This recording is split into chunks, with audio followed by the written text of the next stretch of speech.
حضرت سید میرک شاہ کاشانی رحمتہ اللہ 6 ستمبر 1895 عیسوی کو سری نگر کے نرورہ علاقے میں پیدا ہوئے۔ ان کی جڑیں کاشان ایران سے ملتی ہے۔ ان کے والد حضرت سید محمد شاہ کاشانی رحمتہ اللہ نے ان کی ابتدائی تعلیم کی رہنمائی کی اور انہیں اسلامی تصوف کے علم سے روشناس کروایا۔ چھوٹی عمر سے ہی حضرت میرک شاہ کاشانی رحمتہ اللہ روحانیت میں گہری دلچسپی ظاہر کی۔ اس تجسس کی وجہ سے وہ نقش بندی سلسلے سے جڑے اور آخرکار کشمیر میں ایک ممتاز صوفی استاد کے طور پر ابھرے۔ حضرت سید میرک شاہ کاشانی رحمتہ اللہ کی تعلیمات سادگی کی علامت تھی، جو محبت، ہمدردی اور دوسروں کے لیے بے لوث خدمت پر زور دیتی تھی۔ اس کے روحانی فلسفے نے ایک انسان کی خود کی دریافت کے گہرے سفر کے لیے براہ راست اور غیر پیچیدہ نقطہ نظر کی وکالت کی۔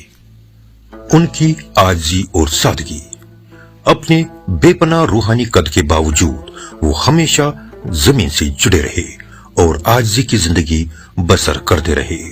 انہوں نے عنوانات، القاب، شہرت اور دنیاوی دولت کو مسترد کر دیا، روحانی ترقی اور خدمت پر مرکوز سادہ زندگی گزارتے رہے۔ ہمدردی اور سخاوت، ان کے دل میں تمام مخلوقات کے لیے ہمدردی تھی۔ انہوں نے ضرورت مندوں کی آسانی سے مدد کی اور غریبوں اور پسماندہ لوگوں کے لیے اپنی سخاوت کے لیے جانے جاتے تھے۔ انہوں نے عالمگیر محبت کے اصول کو مجسم کیا، بین المذاہب ہم آہنگی کی وکالت اور تمام مذاہب کا احترام کیا۔ انہوں نے مشترکہ بنیاد تلاش کرنے اور محبت اور افہام تفہیم کے ذریعے لوگوں کو متحد کرنے پر زور دیا۔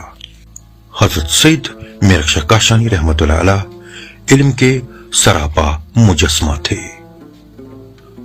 وہ علماء اور عام لوگوں کی رہنمائی یکساں طور پر کرتے تھے۔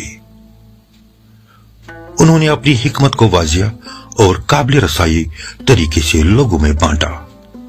ان کی صحبت میں رنجیدہ اور پریشان لوگوں کو سکون ملتا تھا۔ مخالفتوں اور چیلنجوں کا سامنا کرنے کے باوجود وہ اپنے عقائد اور یقین پر ثابت قدم رہے۔ انہوں نے اقتدار سے سچ بولا اور انصاف اور راست بازی کی وکالت کی، غیر معمولی جرت اور اپنے اصولوں کے ساتھ غیر متزلزل عزم کا مظاہرہ کیا۔ وہ ایک پرجوش اور زندہ دل شخصیت کے مالک تھے جو اپنے مزاحیہ تبصروں کے لیے مشہور تھے۔ انہوں نے مزاح کا استعمال لوگوں سے رابطہ قائم کرنے اور پیچیدہ روحانی تصورات کو مزید آسان بنانے کے لیے کیا۔ ان کی زندگی اللہ کے تئیں گہری عقیدت سے خاصی تھی۔ انہوں نے مسلسل ذکر الہی کی مشق کی اور ان کا ہر عمل اللہ تعالی کے لیے ان کی محبت اور تعظیم کو ظاہر کرتا ہے۔ 27 دسمبر 1963 عیسوی کو یہ خبر پھیلی کہ درگاہ حضرت بل سے موئے مقدس کی چوری ہوئی ہے۔ 4 جنوری 1964 عیسوی کو موئے مقدس کو برآمد کیا گیا اور موئے مقدس کا معائنہ کیا گیا اور حضرت سید میرک شاہ کاشانی رحمتہ اللہ نے اس کی اصل شناخت کی۔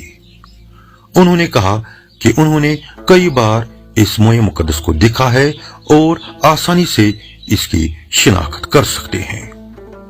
یہ بھی کہا جاتا ہے کہ حضرت سید میرک شاہ کاشانی رحمتہ اللہ علیہ نے کشمیر یونیورسٹی کی سنگ بنیاد ڈالی۔ یہ 24 شوال یعنی 13 دسمبر 1971 تھا جب ان کا انتقال 76 سال کی عمر میں ہوا۔ انہیں شالیمار باغ کے خانقاہ کاشانی کے مقام پر، جہاں حضرت عبد القدوس اور حضرت لال شاہ صاحب دفن ہیں، کی جگہ پر مدفون کیا گیا اور ان کے تاریخی وفات پر ہر سال